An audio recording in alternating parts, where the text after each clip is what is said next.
استاد همین فرزند چیکاریم و موی سرش چیکاریم با ماشین که پس کردیم آیا چیکار میشه؟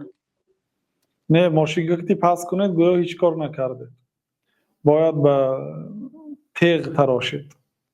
تیغ به معنای همین ستناک هایی که ادنه رزوی هست، همین ها که تراشید میشه. اون سرش ملایم است بله، لیکن یگان چیزی مشکلی ندارد. ما هم تراشیدگی 5 ماه شد ما همین که کرده بودیم چیکار میشه دکو؟ خطا کردید. یعنی باید انسان میپرسد پیش از عمل. باب العلمی قبل القول والعملی، باب در این باره که اول علم بعد از آن سخن و عمل. پیش از آن که شما عمل کردید باید میپرسیدید. الله تعالی که فاسالوا اهل الذکر ان کنتم لا تعلمون، اگر نمیدونید شما از اهل علم بپرسید. پیامبر صلی الله علیه و سلم میگه الا سالوا، برای چی نپرسیدن؟ انما شفاء العی السؤال، شفای نادانی سوال است. شما برای نپرسیدگیتان خطا کردید. بله